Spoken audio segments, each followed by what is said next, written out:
नमस्कार। प्रभु राम के व्यक्तित्व और जीवन को समझने के इस प्रयास में आपका स्वागत है। यह वार्तालाप श्रृंखला राम को जानने, समझने और मन में बसाने के लिए है। इसमें मैं योगिता पंत अपने मार्गदर्शक एवं गुरु अनिल चावला जी के सम्मुख कुछ जिज्ञासाएं प्रकट करती हूँ और वे समाधान करते हैं। आइए इस वार्तालाप का आनंद लें। अनिल जी, बहुत बहुत स्वागत है आपका। नमस्कार। अनिल जी, पिछले प्रकरण में आपने बताया था कि विभीषण रावण के पास मिलने के लिए गए थे और रावण ने उनको विदा किया था। उसके पश्चात रावण ने क्या किया? जो उस समय रावण की स्थिति थी, मनस्थिति थी जी, वो समझे। जो कुछ विभीषण ने कहा जी, रावण समझ रहा था कि ये सत्य, जी, उसकी बात में कोई बुराई नहीं थी। जी, और विभीषण जी, अपने भाई रावण का शुभ चिंतक था, सुहृदय था। उसके मन में दुर्भावना नहीं थी कोई। वो जो कुछ सलाह दे रहा था उचित दे रहा था। जी, लेकिन रावण काम के वश में आ गया था। जब कोई व्यक्ति काम के वश में आ जाता है जी, तो वो सही बुरे का निर्णय करने में अक्षम हो जाता है, ठीक निर्णय नहीं कर पाता। जी, रावण के साथ भी ऐसा ही था। उसको जो उसके मन में सीता के प्रति काम भावना थी, उसने ऐसा ग्रसित कर लिया था जी, कि वो सोच ही नहीं पा रहा था। और इस समय विभीषण के जाने के बाद जी, उसने सोचा।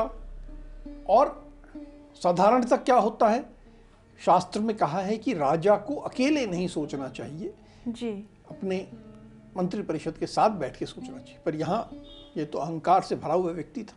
जी, इसने सोचा और सोच के युद्ध का निर्णय ले लिया। मन में जी, ये निर्णय ले लिया कि जी, मुझे युद्ध करना है और विभीषण की बात नहीं माननी। जी, करने के बाद जी, ये जो मुख्य सभा भवन था लंका का, जी, जो सबसे बड़ा था, सबसे आलीशान था, आज के संसद भवन की तरह उसकी तुलना कर सकते हैं, जी, उसकी ओर बढ़ा। और बड़ा भी साधारण ढंग से नहीं, अपने जो सबसे बड़ा रथ था, सबसे विशाल रथ था, उसमें बड़ा। आगे हाथी घोड़े सैनिक चल रहे हैं, पीछे हाथी घोड़े सैनिक चल रहे हैं। पूरा एक जैसे सेना चल रही हो वैसे चल रही। जी, क्यों? ताकि सब ओर ये संदेश चला जाए कि अब जो वातावरण बन जाए, जो युद्ध का वातावरण होता। जी, साधारणतः राजा ऐसे नहीं जाए। जी, अपना अगर वो रोज की तरह उठ के अपने भवन की ओर जाता, जहाँ दरबार लगता है वहाँ जाता, तो ऐसे नहीं जाता। लेकिन ये अब विशेष रूप से गया। जी, वहाँ जाके जो सिंहासन था उस पर बैठा और सब दूतों को आदेश दिया जी, कि इस सभागृह में जो लोग जैसे बैठते हैं जी, सबको तुरंत बुला के लाओ, सबको संदेश दो और तुरंत के तुरंत आए। अब ये अनापेक्षित, कोई सोचना नहीं, कुछ नहीं। और पूरे लंका शहर में जी, एकदम जितने प्रमुख लोग थे सबके यहाँ दूत पहुँचने लगे। सब फटाफट तैयार होके, कोई हाथी पे पहुँच रहा है, कोई घोड़े पे पहुँच रहा है, कोई पैदल ही पहुँच रहा है, सब वहाँ एकत्र हो गए। जी। इस सभा में सबके एकत्र होने के बाद फिर रावण ने क्या किया? जब सब एकत्र हो गए, हाँ, तो उसने सबसे पहले सेनापति प्रहस्त को निर्देश दिए, जी, पूरी सभा को दृष्टिगत रखते हुए, पूरी सभा के सामने, जी, कि पूरी सेना को सावधान कर दिया जाए। और जो अपने अच्छे योद्धा हैं, जी, सबको नगर की सुरक्षा के लिए सब द्वारों पर, अंदर बाहर, हर एक की नियुक्ति कर दी जाए, ताकि पूरी सेना सतर्क हो गई है और अब युद्ध के लिए तैयार है। देखिए, रावण ने कोई विचार विमर्श नहीं किया, जी, केवल निर्देश दिया सेनापति को। और इस तरह के निर्देश देके उसने एक पूरी सभा को एक संदेश दे दिया जी, कि वातावरण में एक युद्ध का माहौल आ जाए, सब लोगों को लग जाएगी अरे सेना को सतर्क कर दिया गया है, जी अर्थात अब स्थिति गंभीर हो गई है। जी सेनापति प्रहस्त ने भी निर्देश का पालन किया, तुरंत अपने स्थान से उठे, गए, अपने सभी जो अधिकारी थे सबको एकत्र किया, निर्देश दिए और वापस आके कहा कि हाँ सब नियुक्ति हो गई है, आपके निर्देश का पालन हुआ है, और निर्देश के पालन की सूचना दे के अपने स्थान पे बैठे। जी, ये सेनापति ने जब सेना को निर्देशित किया उसके बाद रावण ने भी तो जो सभा में एकत्र हुए थे उनको भी तो कुछ कहा होगा। अब मुख्य बात अब कहने की थी, अब जी अभी तक तो माहौल बना रहा था, जी वातावरण निर्मित कर रहा था, अपना मनस्थिति जो था सबको बता रहा था, जी ताकि कोई ऐसा ना हो कि उसका विरोध करने खड़ा हो जाए। जी आज भी ऐसा ही होता है, जो प्रमुख राजनेता होते हैं जी वे अपने दल की बैठक बुलाएंगे, लेकिन उससे पहले सबको एक संदेश दे देंगे कि मैंने ये सोच लिया, अब सबको इस रास्ते चलना है। आज भी ऐसे ही होता है, कोई फर्क नहीं आया। जी अब उसने ये सब करने के बाद फिर वो खड़ा हुआ जी और सबको कहना प्रारंभ किया कि आप सब बड़े बुद्धिमान लोग हैं, जी आप सब ने मेरा सदा साथ निभाया है, आपके सहारे ही मैंने पूरे विश्व में विजय की है। जी आप सब प्रिय अप्रिय, सुख दुख, लाभ हानि, हित अहित का विचार करने में बड़े सक्षम लोग हैं। जी आप लोगों के सलाह से ही, आप लोगों के सहयोग से ही मैं समर्थ बना हूँ, जी और मैंने आपकी सहयोग से जो भी कार्य किया है वो कभी निष्फल नहीं हुआ है, सब हमेशा मैं सफल हुआ हूँ। और आज मैं जी एक काम कर चुका हूँ उस विषय में। जी मैं पहले भी आप लोगों का समर्थन चाहता था, जी लेकिन महाबली कुंभकर्ण जी वो 6 माह से सोए हुए थे, जी अभी जागे हैं, जी तो अभी मुझे मौका मिला है कि मैं ये सभा बुला सकूं। जी देखिए वो कैसे कर रहा है, उसने कभी सोचा नहीं था पहले, जी जी अब उसने एक बहाना बना दिया कुंभकर्ण का जी कि वो अभी तक सो रहे थे इसलिए मैं बुला नहीं पाया, अब मैंने बुलाया है क्योंकि वो अभी उठ गए हैं। जी और स्थिति ऐसी है स्थिति कि दंडकारण्य, जो हम सब राक्षसों के घूमने फिरने का स्थान है, जहाँ हम जाते रहते हैं, जी वहाँ से मैं राम की पत्नी, राम जो दशरथ पुत्र हैं, जी उनकी पत्नी, उनकी बहुत प्यारी सीता को मैं उठा लाया। सीता एक निहायत सुंदर स्त्री है। फिर उसके बाद उसने सीता का विस्तार में वर्णन किया कि उसके पाँव ऐसे हैं, मुख ऐसा है, कमर ऐसी है, बाजू ऐसे हैं, बड़ा विस्तार में वर्णन किया और कहा वो इतनी सुंदर स्त्री है कि मैं उसके सौंदर्य पे मोहित हो गया हूँ। और उसके जो सौंदर्य पे मैं मोहित हुआ हूँ तो वो काम भावना ने मेरे हृदय को व्याकुल कर दिया है। मैं सीता को अपनी रानी बनाना चाहता हूँ। जी और जब मैंने ये बात सीता से कही जी तो सीता ने कहा मुझे 1 वर्ष का समय दे दीजिए, फिर मैं बन जाऊंगी। कितना झूठ बोल दिया। बिल्कुल सफा झूठ बोल दिया उसने, जैसे कि बड़ा उदार है, और सीता तो उधार बैठी है, बस 1 माह का समय मांगा है और वैसे तो तैयार है। जी झूठ बोला, बिल्कुल सफेद झूठ, पर झूठ बोला। आज भी राजनेता ऐसे ही करते, झूठ बोलते, तथ्यों को तोड़ मरोड़ के पेश करना। जी कहा कि 1 वर्ष का समय है, मैं तो देखिए बड़े धैर्य से उस 1 वर्ष के पूरा होने का इंतजार कर रहा हूँ, प्रतीक्षा कर रहा हूँ।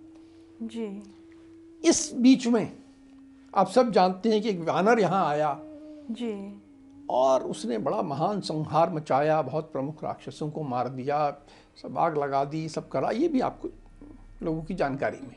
जी और मुझे ये भी सूचना मिली है कि राम और लक्ष्मण जी एक वानरों और रीछों की एक विशाल सेना लेकर समुद्र तट पर आ गए हैं। जी मुझे राम लक्ष्मण से कोई भय नहीं है, मुझे कोई भय नहीं है उनसे। जी मैंने तो विश्व में सबको जीता है, ये 2 बालक क्या है, जी मुझे उनसे कोई भय नहीं है। जी पर हाँ, मैं ये भी जानता हूं कि वे राम में ये क्षमता है जी कि वह पूरी सेना के साथ समुद्र को लांघ कर यहाँ आ जाएंगे। जी ये तो मैं मानता हूँ, मुझे भय नहीं है, लेकिन ये भी मैं जानता हूँ।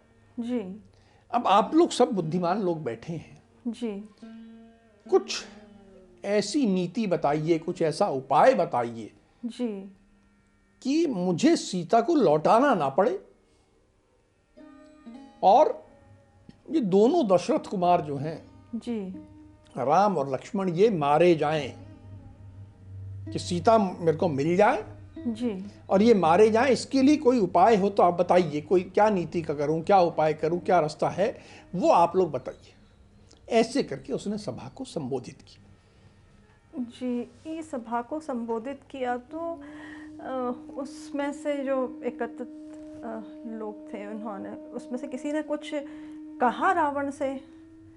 देखिए, अधिकतर जो वो लोग जो वहाँ बैठे थे, जी उनमें से किसी की रावण के सम्मुख बोलने की हिम्मत नहीं थी, और रावण ने इशारा पहले ही कर दिया जी कि मेरी मनस्थिति युद्ध की है, जी, और मैं अब तक जीतता आया हूँ। जीतता आया, और राम को मैं सीता राम के पास वापस लौटा दूं, ऐसी मनस्थिति भी नहीं है। जी तो इसलिए बाकी तो किसी की हिम्मत नहीं थी। जी। लेकिन महाबली कुंभकर्ण, जो समझदार भी थे, रावण के भाई थे। रावण के भाई, जी वे खड़े हुए, बड़े क्रोधित, जी बोले तुम अब हमसे सलाह मांग रहे हो? जब तुम सीता को बलपूर्वक उठा लाए थे, जी उससे पहले क्यों नहीं मांगी? तभी मांगनी चाहिए थी। अब सलाह मांग के क्या फायदा है? उस समय हम सबको बुलाते, बैठकर विचार करते, जी तो हम सलाह देते। और जो ये छल पूर्वक तुम पर स्त्री का तुमने हरण किया है, जी ये बहुत अत्यंत अनुचित कार्य है, ये कहीं से सही नहीं है। ऐसा अनुचित कार्य करने के पूर्व तुम्हें विचार करना चाहिए था, सोचना चाहिए था। जी जो कर्म लोक परंपरा जी तथा शास्त्र दोनों के विरुद्ध हो, उससे केवल दोष की प्राप्ति होती है, उससे कभी अच्छा फल नहीं मिलता। क्या तुम ये नहीं जानते? बिल्कुल डांटते हुए बोल रहे थे रावण को, विश्व का सबसे शक्तिशाली राजा, लेकिन भाई उसके शुभ चिंतक है, कोई जी। बुराई नहीं है। जी और डांटते हुए बोल रहे हैं कि तुम ये जानते नहीं हो कि ऐसा कार्य जिसकी धर्म में भी अनुमति नहीं है, लोक परंपरा में भी नहीं है, वैसा कैसे कर लिया तुमने? जो पहले करना चाहिए था वो तुम बाद में कर रहे हो। मतलब जो सलाह तुम्हें पहले लेनी चाहिए तो वो तुम बाद में ले रहे हो। जी। इस जग में जो भी पहले करने वाला काम बाद में करता है और बाद में करने वाला पहले करता है, जी वो तो नीति और शास्त्र का ज्ञाता है ही नहीं। तुमने भावी परिणाम का विचार किए बिना बहुत बड़ा दुष्कर्म किया है। ये बहुत बड़ा दुष्कर्म है। जी ये बिल्कुल वैसे ही है कि कोई विष मिश्रित भोजन खा ले, जी उसकी मृत्यु होती ही है। विष मिश्रित भोजन उसके प्राण हर लेता है। तुम्हारे इस दुष्कर्म के कारण जी राम तुम्हारा वध कर देंगे। ये कितनी बड़ी बात कह रहे हैं। जी राम तुम्हारा वध कर देंगे। जी। ये तो अपना सौभाग्य मानो कि तुम अभी तक जीवित हो और यहां सामने हमारे बैठे हो। इस तरह उन्होंने रावण को अच्छे से डांटा जी और फिर अपना लहजा बदला और कहा, हां, तुमने बहुत अनुचित कार्य किया है। जी तुमने शत्रुओं के साथ जो किया वो भी अनुचित है, जी। लेकिन फिर भी मैं तुम्हारा भाई तुम्हारे समस्त शत्रुओं का संहार कर दूंगा और सब ठीक कर दूंगा। जी जब मैं युद्ध में गरजूंगा जी तो ये राम लक्ष्मण क्या है, इंद्र और देवता भी भयभीत हो जाएंगे, कोई मेरे सामने नहीं टिक पाएगा। मैं राम का खून पी जाऊंगा। जी लक्ष्मण हो और उनके सारे यूथपति, ये वानर वगैरह जो जिनको बोल रहा मैं सबको खा जाऊंगा, किसी को नहीं छोड़ूंगा। जी तुम कोई चिंता मत करो, तुम तो मौज करो, उत्तम उत्तम जी सुरा अर्थात शराब का पान करो, और जब मैं राम को यमलोक भेज दूंगा जी तब ये जो सीता जिसके प्रेम में तुम मोहित हो रहे हो, जिसके सौंदर्य से तुम मोहित हुए, वो हमेशा के लिए तुम्हारी हो जाएगी, चिरकाल तक तुम्हारी हो जाएगी। उसके साथ तुम रमन करना, आनंद करना। अब देखिए, कुंभकर्ण जी जान रहा था कि उसके भाई ने गलत किया है, जी लेकिन वह धर्म का साथ देने की जगह भाई का साथ दे रहा था, जी और यही उसकी गलती थी।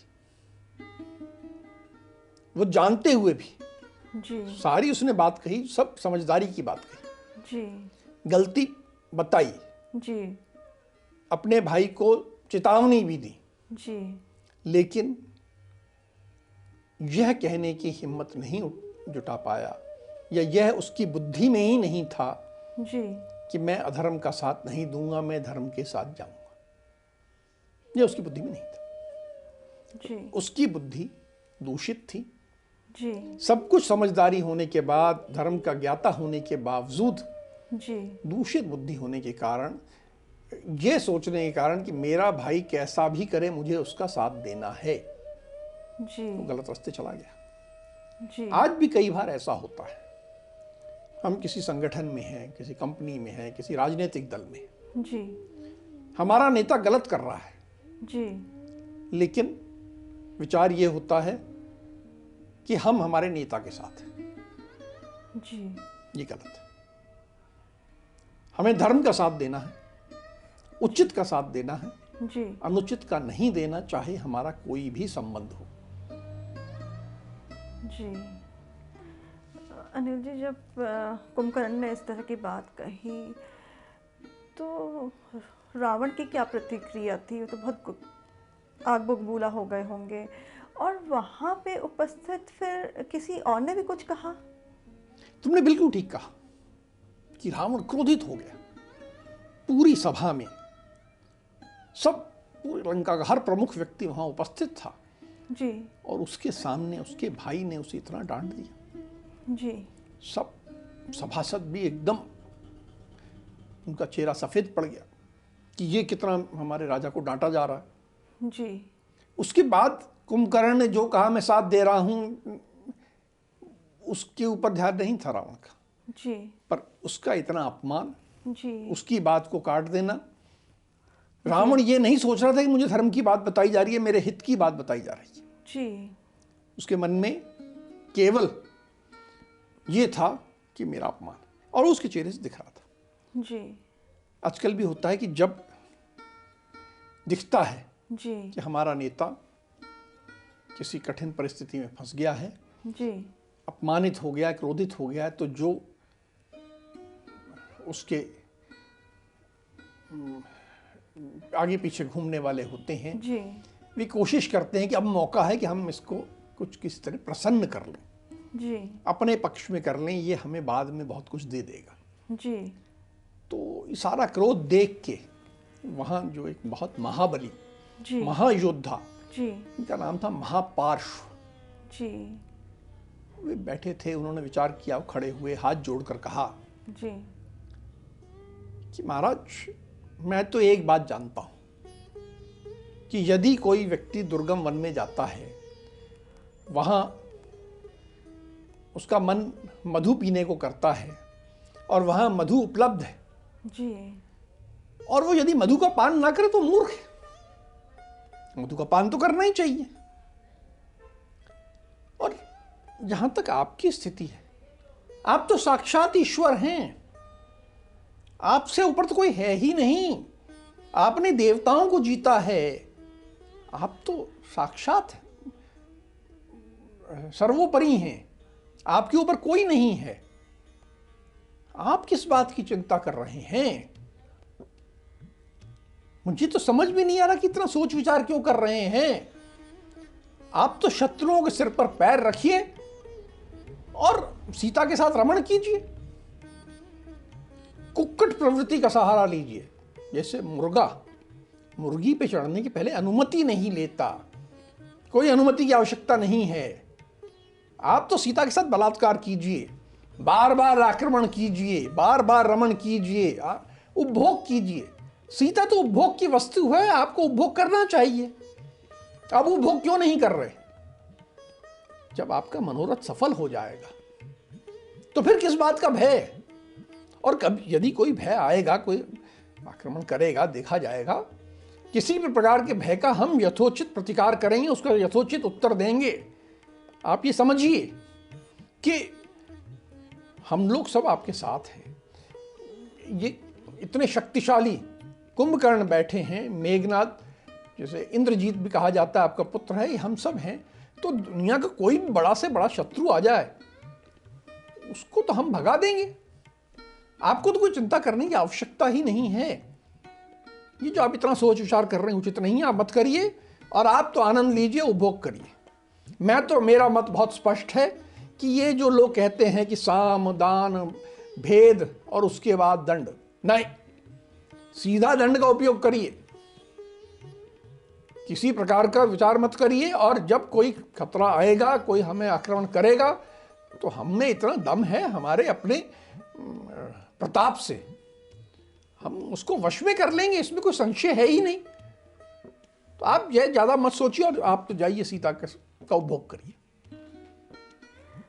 अनिल जी, ये इतने दुर्बुद्धि इंसान के इतने गंदे, इतने बुरे, इतने विभत्स सुझाव के बाद फिर रावण तो बहुत खुश हो गया होगा। हाँ, तुमने जो प्रतिक्रिया दी बिल्कुल वही है। आज हमें, क्योंकि हम राम की संस्कृति के पालन करने वाले लोग हैं जी, हमें ये सब कुछ गंदा विभत्स लग रहा है। हमारे लिए स्त्री उपभोग की वस्तु नहीं है। जी बिल्कुल। और बलात्कार को हम बहुत नीच कार्य समझते हैं, गंदा कार्य, नीच कार्य, हे दृष्टि से देखते हैं जी। लेकिन रावण वैसा नहीं देखता था। उसके लिए तो महिला एक वस्तु की जैसे बिल्कुल थी, वस्तु थी, और वो ऐसा नहीं देखता था। वो महापार्श की बात से बहुत प्रसन्न हुआ, उसका एकदम जो क्रोध था समाप्त हो गया, बड़ा प्रसन्न हुआ। अधिकतर लोग आजकल एक फैशन चला है कि रावण को चरित्रवान घोषित करने का जी, कि रावण बड़ा विद्वान आदमी था, पंडित था, चरित्रवान था। ना रावण पंडित था और ना चरित्रवान था। उसने इस सुझाव पर यह नहीं कहा कि तुम बकवास कर रहे हो, बल्कि कहा तुम्हारा विचार बहुत अच्छा है, मैं इसकी प्रशंसा करता हूं, लेकिन मैं एक बात बताना चाहता हूं जी। एक बड़ी गुप्त घटना है, एक रहस्य की बात है जो मैं आज सबके सामने रख रहा हूं जी।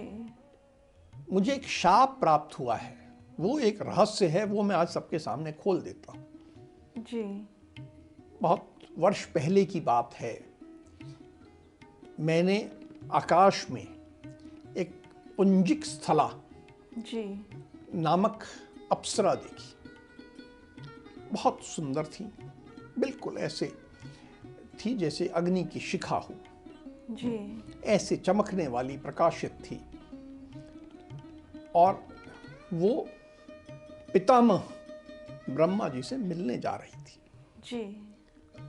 मैं भी सो जाने वाला था, मुझे वो दिख गई।